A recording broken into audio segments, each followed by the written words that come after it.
I'm a really big fan of Matthew Butler, and I think that's my favorite draft pick. And I think Neil Farrell Jr. starts day one because of if they miss training camp, the other two guys. But hey, look out for Matthew Butler, man, for us.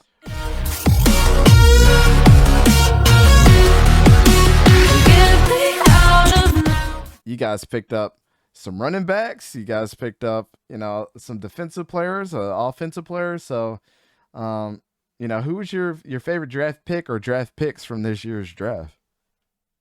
Yeah, it was hard to pick between two of them, and they were both the defensive linemen. You see Neil Farrell Jr., you see Matthew Butler.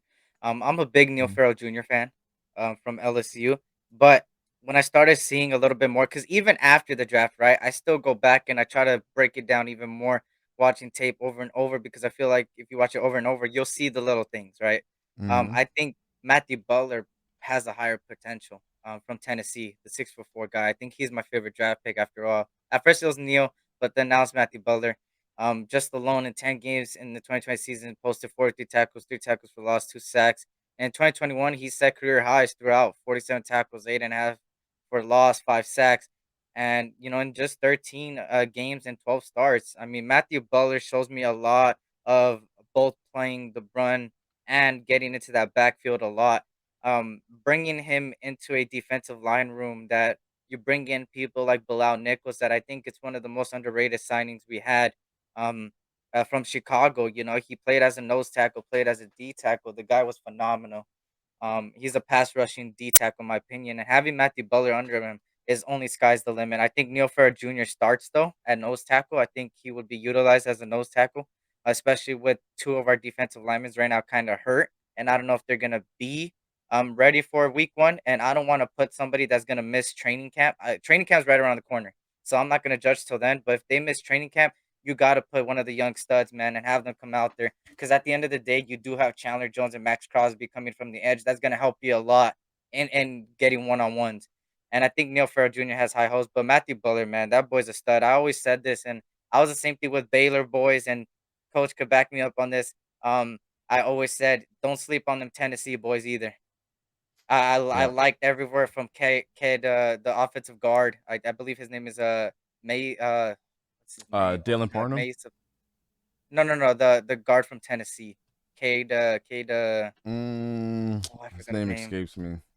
Yeah, it's like Cade something.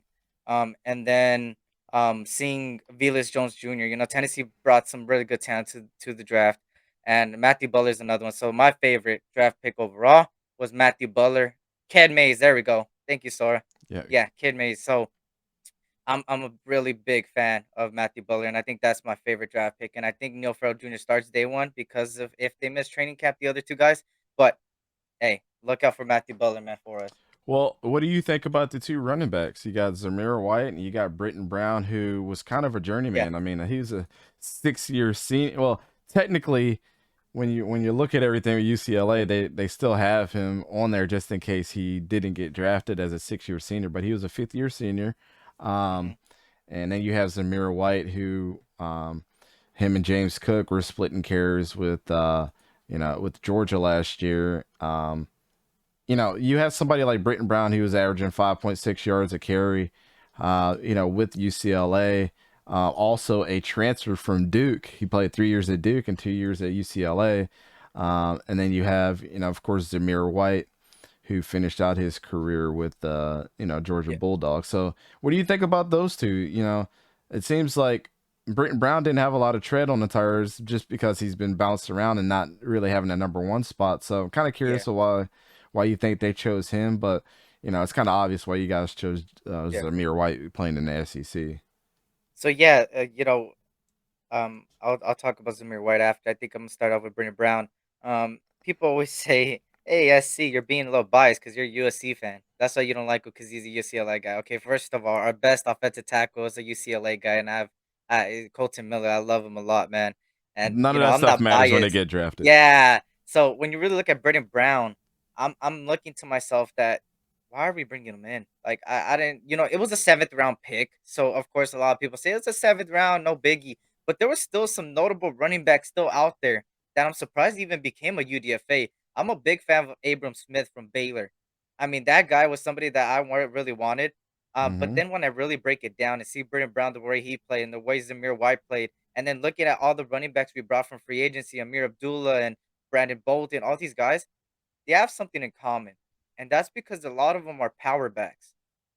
And I'm starting to realize what they're trying to build. They're trying to build some heavy hitters, some guys that um are willing to truck and tear down the defense, ground and pound type of deal. And that's what they're trying to build at the running back by committee. So I understood why they went after Braden Brown and why they Zamir White. And Zamir White, I think the reason that they chose Zamir White was specifically because not accepting the 5th year option of Josh Jacobs.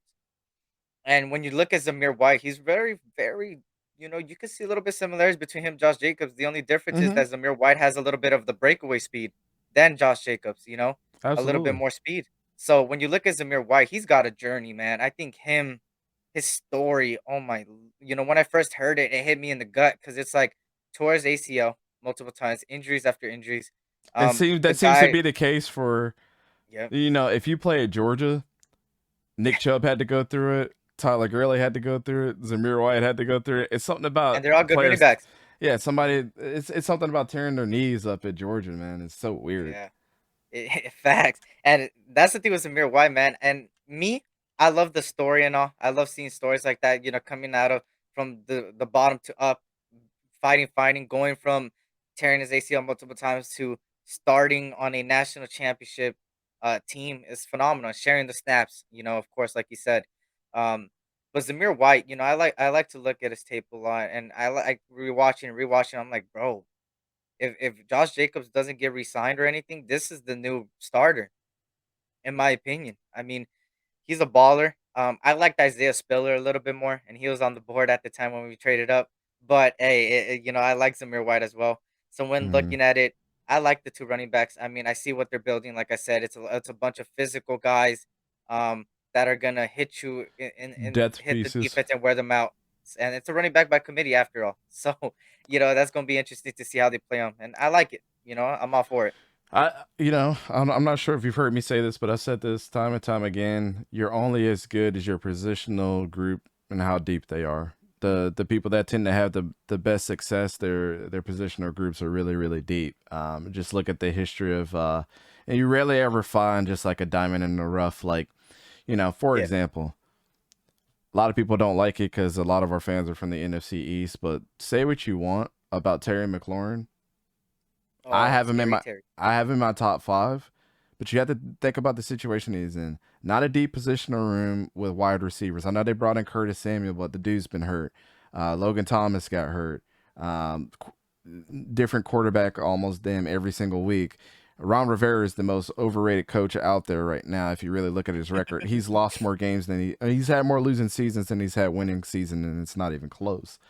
So dealing with all those factors, and then almost being a damn 1,000 yard receiver every freaking year of your career, Oh yeah. that has to that has to count for something. But he's kind of like the anomaly. But everywhere else, like the Bengals and the Buccaneers and even the Cowboys, say what you want, like they had CeeDee Lamb and Amari Cooper and all the guys that they've had out there with a crazy good offensive line. Like they've eh, your teams are good if your positional rooms are deep. And now you bring in two guys that are, like you said, are powerful, that kind of run the same style as a lot of your other guys. And that's obviously the way they want to go. They're like, we got enough speed and things on the outside to take care of the speed portions of it, but right up the middle, we're going to be able to punch you in the mouth every single time with our running backs. And like I said, take the carries away from Josh Jacobs, man. He doesn't need to start averaging 280, 300 yards Yeah. or 300 carries. You're going to essentially break that dude down. And we've seen that he's had injury issues as well. Like, and I tend to say this, not the fact that I think Josh Jacobs is overrated, but if you look at that, yeah, if you're giving me the ball 300 times a year, of course I'm going to have 1,000 yards. You know what I'm Yeah. saying? Like it's really not that hard to do when you're giving me the ball that much. But that just is what it is with that. It's very interesting, man. Yeah, you guys Yeah. have a couple D tackles. It was like, when you look at their when you look at their picks, it was like, all right, we got a bolster at running back. All right, we got two of those. We'll bolster a defensive tackle. All right, we'll get young boy from Tennessee and the other guy, and then you pick up Dylan Parham with the number your number first pick in the third round, the number 90th pick overall. with the guard from Memphis and Dylan Parham. So you guys are obviously trying to build depth from what you Yeah. didn't had, and also trying to find that diamond in the rough, like the Alex Leatherwood thing. Everybody was scratching their head last year, like, oh my goodness, is this dude going Ooh, to be that good? one. And he had some up and down games, but for the most part, he proved a lot of people wrong. And I like those type of stories, man. I like those type of Mhm. stories. My man Cottrell that was over from Facebook, he actually called that going straight to you guys, and we were like, nah, bro. If they do that, that's a mistake. Wasn't a mistake, and he ended up being pretty good for you guys. So